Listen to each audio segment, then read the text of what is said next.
네, 글로벌 핫 이슈 이어가 보도록 하겠습니다. 오늘은 화요일입니다. 김태성 전문가님 전화 연결되어 있습니다. 안녕하세요, 전문가님. 네, 안녕하세요. 네, 전문가님 이제 뉴욕 증시가 또 하루 휴장을 했습니다. 메모리얼 데이로 휴장을 했는데요. 그런데 전반적으로 좀 글로벌 증시가 조금 좀 긍정적으로 마감을 했습니다. 자, 이제 간밤 마감한 글로벌 증시 복귀 부탁드립니다. 일단 미국 같은 경우에는 메모리얼 데이로 이제 휴장이었기 때문에 유럽 증시를 조금 체크를 해야 될 것 같습니다. 네. 일단 유럽 증시 또한 어제 우리나라 시장이 보여준 만큼 굉장히 좋은 모습을 보이면서 강세 마감을 했다, 이렇게 좀 말씀드릴 수 있을 것 같고요. 네. 결국 이제 시장에 새로운 악재는 없었다라고 좀 표현을 드리고 싶어요. 그러니까 우리가 이제 생각하는 굉장히 안 좋은 악재는 뭐냐? 우리의 예상 범위를 뛰어넘는 금리 인상에 대한 발언. 그러니까 금리 인상에 대한 폭, 혹은 금리 인상에 대한 속도, 혹은 금리 인상에 대한 횟수, 이런 것들이 이제 우리가 생각하는 범주 내의 이제 악재인데, 어제 같은 경우에는 그러한 이야기가 없이 우리가 생각한 범위 안에서의 이야기들만 이제 계속 나왔었고, 여기에 이제 한 가지 더 좋은 이야기가 있었다라고 한다면, 테슬라가 중국이 이제 코로나 걸리기 이전 수준, 네. 즉 이제 그 이전 수준을 100%로 봤을 때 거의 이제 70에서 80% 이상 회복했다라는 뉴스들이 좀 나오고 했었어요. 네네. 그러다 보니까 어제 같은 경우에는 휴장이었던 것 때문에 증시에 영향을 주는 발언이 없었을 수도 있었겠습니다만, 그래도 전체적으로 호전적인 이야기들이 많았기 때문에 충분히 오늘 우리나라 시장도 이제 기대해 볼 수 있지 않을까라는 이야기 한번 드려보도록 하겠습니다. 네, 그렇습니다. 이제 새로운 악재 없이 예상을 뛰어넘는 금리 인상과 관련된 발언 없이 예상 가능한 범위 내에서 모든 일들이 좀 이루어져서 전반적으로 글로벌 증시가 좀 긍정적으로 흘러갔다라는 말씀도 해주셨습니다. 자, 이제 이거 토대로 해서요. 앞서 저희가 외신을 통해 한번 살펴봤는데요. 이제 크리스토퍼 월러 연준 이사의 발언도 있었습니다. 인플레이션과 싸우기 위해서 중립 이상의 금리를 취할 준비를 하고 있다라는 발언도 있는데요. 어떻게 보셨을까요? 어차피 우리가 이미 알고 있는 내용입니다. 네. 금리 인상이 여기서 한 번 더 0.50bp까지도 이제 할 수 있지 않을까라는 것을 이번뿐만이 아니고 올해 1분기죠. 그러니까 1월, 2월, 3월부터 계속해서 이제 이야기들이 나왔었기 때문에 아마 시장에서는 당연히 시장이 현재 위치에서 받아들이는 것은 악재라고 좀 볼 수는 있겠지만, 그러한 부분들이 모두 선반영이 되어 있는 지수의 위치이기 때문에 저는 오히려 만약에 이제 그러한 부분들이 차라리 빠르게 확정이 나는 게 좋다라고 생각이 듭니다. 네. 그러니까 이제 무슨 이야기냐면 앞으로 인플레이션을 잡기 위해서 0.50bp 올릴 수도 있다, 이것보다는 그냥 올리겠다, 이렇게 확정을 지어준다면 시장은요, 불확실성이 해소됐다라는 요소 때문에 더 강하게 올라갈 가능성이 높거든요. 그래서 이번에 이제 이 발언에 대해서 너무 이제 깊게 생각하실 필요는 저는 없지 않나라는 생각이 들고, 결국에는 기업들의 실적에 저는 집중을 해야 되지 않을까라는 의견 드려보도록 하겠습니다. 네, 그렇습니다. 이제 금리 인상에 대한 확정 발언이 오히려 나와줘야 불확실성 해소가 되겠다라는 말씀도 해주셨고요. 기업들의 실적 위주로 살펴보라는 말씀도 해주셨습니다. 자, 이어서 외신 또 살펴보면요. WHO가 원숭이 두창 대유행 위험을 배제할 수 없다라고 이렇게 발언을 했습니다. 어떻게 보셨을까요? 당연히 WHO 입장에서는 그렇게 얘기해야 되지 않을까라는 생각이 들어요. 아무래도 이제 맡고 있는 일이 있다 보니까 당연히 그렇게 이야기할 수밖에 없을 것 같은데, 그러니까 조심해야 되긴 합니다. 조심해야 되긴 할 것 같고, 그에 따라서 관련주들의 희비는 당연히 엇갈릴 가능성이 높은데, 제가 앞서서도 누차 말씀드렸던 종목군들이 하나 있어요. 파미셀과 같은 mRNA라는 기술을 가지고 이번 코로나19 백신에 굉장히 활발하게 참여했었던 기업들은 앞으로 원숭이 두창뿐만이 아니고 어떠한 전염성 질환이 나오더라도 계속해서 관심 있게 볼 수밖에 없다라는 거. 그러니까 코로나19 때 엄청나게 큰 효과를 봤기 때문에 아마 이제 많은 제약사들이 이 mRNA라는 기술을 가지고 백신에 이제 접목시킬 가능성이 굉장히 높기 때문에 저는 이제 종목별로 좀 잘 구별을 한다면 이 원숭이 두창 테마로도 또 좋은 결과를 낼 수 있지 않을까라는 생각이 들고 저는 뭐 HK 이노엔이라고 하는 기업도 굉장히 좋지만 저는 파미셀이라고 하는 기업도 좀 눈여겨보는 것이 좋지 않을까라는 의견 한번 들어보도록 하겠습니다. 네, 그렇습니다. WHO의 원숭이 두창 관련된 발언으로 이제 관련주들이 좀 들썩일 것으로 지금 예상되고 있는데요. 관련해서 이제 파미셀 좀 짚어주셨습니다. 아무래도 RNA 기술로 코로나19 백신에 활발히 참여를 했던 기업이다 보니까 이 관련돼서 여러 가지 뭐 백신이라든지 치료제 관련해서 조금 더 좀 호재를 조금 예고하고 있는 이런 기업들도 한번 살펴봐 주셨습니다. 자, 그리고요, 이제 러시아 석유 금수 협정이 이제 실패로 끝나면서 다시 이제 회의가 재개될 것으로 예고되는데 이유가 헝가리가 이제 확고한 입장을 좀 고수하고 있습니다. 이런 가운데 러시아 석유 금수 협정을 위해서 고군분투를 하고 있는데요. 전문가님은 어떤 의견이 있으실까요? 일단 뭐 러시아 쪽과의 해결은 뭐 굉장히 오래 걸릴 가능성이 저는 높다라고 생각이 듭니다. 네네. 뭐 금수 조치에 대해서 뭐 설왕설래 굉장히 많은 이야기들이 있겠지만 네. 결국엔 이게 좋은 쪽으로 흘러가든 나쁜 쪽으로 흘러가든 시간이 굉장히 오래 걸릴 가능성이 높으니 저는 차라리 대체 에너지 쪽으로 빠르게 시선을 돌리는 게 지금은 훨씬 더 좋지 않을까라는 생각이 들어요. 네. 대체 에너지 굉장히 많잖아요. 전기, 수소, 원전, 태양광, 그리고 풍력. 이렇게 이제 봤을 때 지금 최근에 한 주 기준으로 보면 태양광 쪽이 굉장히 강하거든요. 그렇죠. 그러니까 우리나라 기준으로 봤을 때는 뭐 OCI라든지 하나솔루션이라든지 이러한 기업들이 굉장히 강한 모습을 보이면서 그 대체 에너지 안에서의 지금 순환매가 돌고 있어서 한쪽이 강하다라는 것은 한쪽이 지금 약하다라는 거잖아요. 네. 그러면 그 약한 쪽을 저는 차라리 지금 담아놓는 게, 포트에 담아놓는 게 훨씬 더 좋지 않을까라는 생각이 들고, 뭐 이 러시아와 EU와의 관계, 또 EU 안에서의 갈등, 또 금수 조치에 대한 뭐 통과와 그리고 이제 그렇지 않은 모습에 대해서 일희일비 하실 것보다는 저는 차라리 대체 에너지 쪽, 어차피 시장은 친환경 쪽으로 갈 가능성이 굉장히 높습니다. 그래서 그쪽으로 보는 게 훨씬 더 좋지 않을까라는 의견 드리도록 하겠습니다. 네, 그렇습니다. 금수 조치와 관련된 이런 발언으로 일일비 하시기보다는 대체 에너지 쪽으로 시선을 돌리라는 말씀해 주시면서요. 이제 전기, 수소, 태양광, 풍력들 꼽아 주셨는데 특히나 태양광 쪽에서 이제 OCI와 하나솔루션의 강세도 짚어 주셨습니다.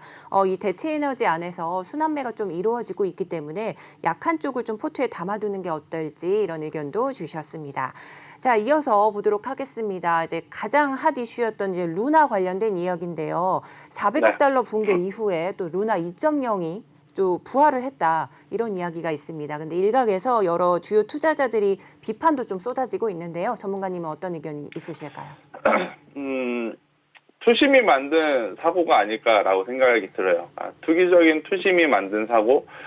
당연히 이제 루나라고 하는 코인에 투자를 해서 손실을 보신 많은 피해자분들은 이 피해금을 매매를 통해서 이제 복구하려는 욕구가 당연히 강하게 들 수밖에 없어요. 네. 그러니까 왜냐하면 엄청나게 큰 금액들을 이제 손실을 봤기 때문에 그러다 보니까 2.0이 나왔을 때 그 투기적인 매수세가 한 번에 쑥 들어왔지만 결국 그 투기적인 힘을 이어받을 추가적인 매수세가 들어오지 못하다 보니까 아무래도 이제 조정이 나올 때는 그 조정의 폭과 조정의 속도가 굉장히 깊고 강하게 나올 수밖에 없는 그러한 현상이다라고 생각이 들어서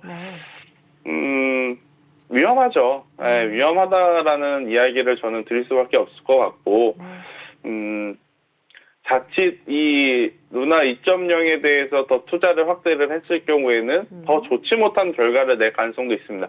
물론 갑자기 이제 투심의 변화가 생기면서 뭐 코인의 특성상 한 번에 엄청나게 강한 반등세라든지 상승세가 연출이 될 가능성도 있어요. 하지만 확률이 굉장히 낮은 그런 것을 믿고 투자를 하기에는 지금 해당 코인 자체에 대한 불신과 불확실성이 너무 많기 때문에 비중을 저는 조절을 하셔야 되지 않을까 네. 이렇게 설명 한번 드리도록 하겠습니다. 네, 그렇습니다. 지난 루나 손실을 메우고자 하는 투심으로 인해서 초기 매수세가 좀 들어오는 상황이긴 한데요. 하지만 루나 2.0 코인은 투자에 조금 더 좀 조심하시고 유의하시라라는 말씀해 주셨습니다. 자, 이렇게 전반적으로 글로벌 증시랑 이슈 조금 확인을 해봤습니다. 개장 전까지 얼마 남지 않았는데요. 국내 증시도 한번 여쭤보겠습니다. 지난 장이 코스피 코스닥이 각각 1%대 상승 마감을 하면서 빨간불로 마감했습니다. 지난장 복귀 부탁드립니다. 일단 뭐 우리나라 시장 같은 경우에는 미국의 인플레이션 정점론에 대해서 메이저 수급들이 좀 들어왔죠. 네. 코스피도 그렇고 코스닥도 그렇고 기관들 외국인이 정말 오랜만에 이제 순매수를 하면서 들어왔기 때문에 좋은 회복세를 나타냈었던 하루였지 않나라고 생각이 들고요. 네. 또 어제 같은 경우에는 환율이 굉장히 빠르게 하락 안정화가 됐습니다. 네. 그러니까 환율이 하락했다라는 것은 그만큼 우리나라 시장에 외국인의 자금이 빠르게 이제 투입이 될 가능성, 그러니까 그런 분위기 자체를 형성했다라고 좀 보여지기에 우리나라 시장에게는 굉장히 이제 긍정적으로 작용이 될 수 있고, 그리고 이제 중국의 코로나19 봉쇄 조치 완화 소식도 굉장히 이제 긍정적으로 비춰지고 있는 상황이다라고 좀 말씀드릴 수 있을 것 같고요. 네. 코스피 기준으로 봤을 때는 대형주 위주의 회복세가 많이 나타났습니다. 네. 삼성전자라든지 SK하이닉스는 아마 투자자분들이 기대한 것만큼의 모습을 보이지 못했을 수도 있어요. 네. 뭐 삼성전자는 뭐 오르긴 했지만 SK하이닉스 기준으로는. 네. 근데 이제 그것들을 제외하고 그동안에 좀 많이 밀렸었던 카카오 네이버 혹은 뭐 LG 에너지 솔루션 뭐 이러한 종목군들이 굉장히 또 좋은 모습을 보였고, 또 LG그룹주들, 그러니까 LG전자, LG노트, LG디스플레이, 그러니까 이제 시총상위 대형주들 위주로의 이제 강한 반등세가 나왔었던 코스피 시장이다 이렇게 좀 볼 수 있을 것 같고요. 코스닥 같은 경우에는 조금 흐름이 다릅니다. 근데 코스닥은 중소형 테마주가 조금 더 빠른 순환매가 나왔어요. 최근에 이제 이 게임주 관련해서 뭐 NFT라든지 P2E라든지 이런 완화 제스처가 나오다 보니까 게임주들의 힘이 굉장히 강했었던 위메이드, 그리고 에지소프트, 크래프톤, 펄어비스 이러한 기업들이 굉장히 좋은 모습을 보였었던 게임주고, 또 이제 주말 사이에 이제 칸 영화제에서 우리나라 감독과 배우가 이제 수상을 했었던 상황. 그리고 이제 그 사이에 범죄도시 2라고 하는 영화가 영화 산업에서 굉장히 큰 흥행을 지금 받고 있기 때문에 영화관 관련주들 혹은 컨텐츠 관련주들 있죠. CJ, CGV, 쇼박스, 컨텐츠리 중앙, 스튜디오 드래곤, CJ ENM, U 이러한 쪽으로 이제 매기세가 좀 빠르게 들어오면서 조금 더 이제 탄력적인 모습을 보였었던 어제 우리 시장이었다. 이렇게 정리해 드릴 수 있겠습니다. 네, 그렇습니다. 지난장 복귀를 해주셨는데요. 인플레 정점론의 메이저 주체들이 좀 매수세를 이어가면서 상승 흐름 이어갔던 지난장 복귀를 해주셨고요. 환율 하향 안정화에 따른 또 수급이 개선됐다는 점도 짚어주셨습니다. 자, 그리고 아무래도 중국 코로나19 완화 봉쇄 조치가 완화되면서 더욱더 시장이 활기를 좀 띠지 않았나 싶기도 했고요. 자, 코스피는 대형주 위주로 회복세를 했습니다. 그러면서 카카오, 네이버, LG 에너지 솔루션을 비롯한 LG 그룹주들까지 짚어주셨고요. 코스닥에는 중소형 테마주들 위주로 상승 흐름 이어갔는데, 게임주들 위메이드, NC소프트, 크래프톤 등 짚어주셨고요. 엔터주들의 강세도 말씀해 주시면서 CJ와 CGV, 쇼박스까지 짚어주셨습니다. 전문가님, 아무래도 지난 미국장도 휴장이었고요. 내일 우리 증시도 선거일로 휴장입니다. 이렇게 휴일이 겹치면서 증시에는 또 어떤 영향을 미칠까요? 일단 눈치 보기가 좀 심해지겠죠. 그런데 뭐 전체적으로 좀 좋은 모습을 보였기 때문에 상승 박스권 상단에서 저는 이 눈치 보기가 이어질 가능성이 높으니 너무 걱정은 안 하셨으면 좋겠다 생각이 들고, 만약에 오늘이나 내일 미국 시장에 잠시 조정이 나온다 하더라도 저는 크게 걱정할 것은 없지 않나라는 생각이 들어요. 왜냐하면 이제 바닥권에서 지난주 금요일 그리고 지난주 목요일, 금요일 굉장히 좋은 모습을 보였고, 어제 휴장이었고, 만약 오늘 뭐 추가 상승을 하면 더 좋고, 뭐 추가 상승을 하지 않더라도 우선은 바닥을 잡아주는 시그널들이 많이 나왔기 때문에 눈치 보기 상태가 이어진다 하더라도 저는 크게 걱정 없이 봐도 괜찮지 않을까라는 생각이 들지만, 뭐 코스피 시장과 코스닥 시장은 조금 다르게 대응을 해야 된다라는 생각이 들어요. 일단 여러분들 포트에는 종목들이 굉장히 많기 때문에 뭐 신규 매수를 과감하게 하기에는 좀 어렵지만, 그래도 이제 단기적으로 트레이딩 하실 분들은 코스피 시장에서는 시총 상위 대형주들이 최근에 어제 이제 굉장히 반등이 강했지 않습니까? 네네.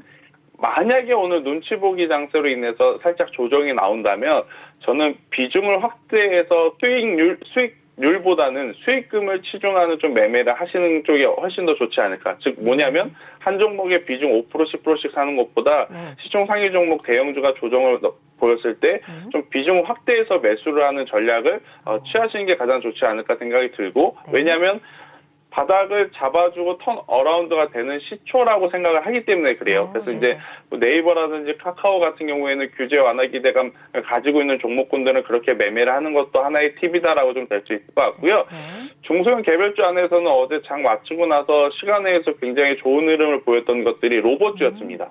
네. 로봇주 같은 경우에는 올해 1분기 다수의 기업들이 흑자 전환을 했는데 그중에서 로보티즈라든지 에브리보처럼 뭐 LG전자라든지 뭐 이러한 대기업에서 지원을 받고 있거나 실제로 기술력을 갖고 있는 기업에 단기적인 트레이딩 하는 것도 굉장히 좋은 방법이다라는 의견 드리도록 하겠습니다. 네, 그렇습니다. 미국장, 휴장 또 우리 장도 좀 휴장 좀 껴있는 오늘인데요. 눈치 보기 장세가 좀 펼쳐질 것으로 예상이 된다라고 말씀해 주셨는데 너무 영향받지 않고 시총 상위 대형주들의 조정을 노려보는 전략을 짜보시라는 말씀해 주시면서 네이버, 카카오 등이 또 규제 완화 기대감 종목이니 눈여겨보시라는 말씀도 해주셨고요. 또 중소형 개별주에서는 흑자 전환에 성공하는 로봇 기업들 있으니 로보티즈와 에브리봇 좀 눈여겨보시라는 말씀해 주셨습니다. 자, 그럼 전문가님 이제 개장 전까지 얼마 남지 않은 상황인데요. 오늘 관심 가져볼 만한 섹터와 종목은 어떤 게 있을까요? 저는 5G 통신 장비주가 가장 반등이 나오게 된다면 이제부터 좀 본격적으로 나오지 않을까라는 생각이 들어요. 네. 그런데 이제 종목을 정말 잘 골라야 된다 생각이 들고 네. 저는 5G 같은 경우에는 회복한다, 다시 투자한다라는 이야기가 많지만 아직까지 오르지 못한 것은 국내 시장에서의 수요가 아직은 활발하지 못하다라는 점. 그러면 국내 시장도 국내 시장이지만 해외 매출처를 가지고 있는 기업이 저는 가장 유리하지 않나라는 생각이 들어서 네. 솔리드라고 하는 기업을 좀 보자라고 생각이 들어요. 그러니까 2022년 같은 경우에 이 솔리드는 국내 시장보다는 미국, 일본, 영국 이렇게 이제 세 나라의 이 수출에 성공을 하는 그 수주 공시가 나왔기 때문에 당연히 작년도보다 훨씬 더 좋은 실적을 낼 수 있다라는 생각이 들고 그리고 1분기 생각한 것보다 실적이 좋지 않게 나왔어요. 근데 그로 인한 기조 효과도 있기 때문에 당연히 주가도 훨씬 더 좋지 않을까. 그럼 만약에 1분기 실적이 좋지 않았다라는 게 악재로 반영이 되었다면 이 솔리드의 주가는 엄청나게 큰 급락을 했겠죠. 그런데 급락하지 않고 오히려 지금 잘 버텨줬다라는 것, 그것은 앞으로 실적이 잘 나온다면 굉장히 강하게 올라갈 수 있는 그런 모멘텀으로 볼 수 있다는 의견을 한번 드려보도록 하겠습니다. 네, 그렇습니다. 이제 본격적인 반등이 나올 5G 통신 장비 이제 섹터 좀 꼽아주셨고요. 여기에 이제 국내 시장 수요가 아직은 활발하지 않기 때문에 해외 매출처가 있는 솔리드 종목으로 꼽아주셨습니다. 아무래도 미국과 일본, 영국에 이제 수출 성공을 한 기업이기도 하고요. 다만 1분기 실적이 조금 저조했지만 이에 따른 기저 효과가 기대되는 이런 기업이다 말씀을 해주시면서 오늘 좀 꼽아주신 좀 섹터와 종목이었습니다. 자, 그러면 이제 솔리드 말씀해 주셨는데요. 가격대도 조금 여쭤봐도 될까요? 네, 일단 뭐 솔리드 같은 경우에는 진짜 쉽게 생각하면 될 것 같아요. 박스 하단이 이탈이 되는 6,000원이라는 가격대가 이탈되면 손절하는 게 좋을 것 같고 그렇지 않다면 저는 목표가 9,000원을 좀 잡아보면서 수익을 한번 극대화해보는 전략도 괜찮지 않을까라는 전략 드리도록 하겠습니다. 네, 그렇습니다. 목표가 9,000원 제시해 주시면서 수익률 극대화 좀 기대해 보시라는 말씀도 해주셨습니다. 자, 이제 마지막으로 시청자분들께 투자 전략 한 말씀만 부탁드립니다. 네, 내일 우리나라 휴장입니다. 그러니까 뭐 오늘 뭐 공격적으로 추가 매수를 한다든지 아니면 공격적으로 신규 매수를 한다든지 하시기보다는 단기적인 트레이딩이 가능하시는 분들은 오늘 적극적으로 참여해도 괜찮으나 그렇지 않으신 분들은 시장의 자율반등, 즉 이제 종목들이 자연적으로 이제 회복하는 것을 좀 지켜보시는 편안한 하루가 되지 않을까. 이렇게 설명 한번 드리도록 하겠습니다. 네, 이제 공격적인 매수보다는 시장의 자율적 반등을 지켜보시라는 말씀도 해주셨습니다. 네, 도움 말씀 주신 김태성 전문가님 감사드립니다. 네. 네, 이제 글로벌 증시와 개장 전 국내 증시 전망까지 들어봤습니다.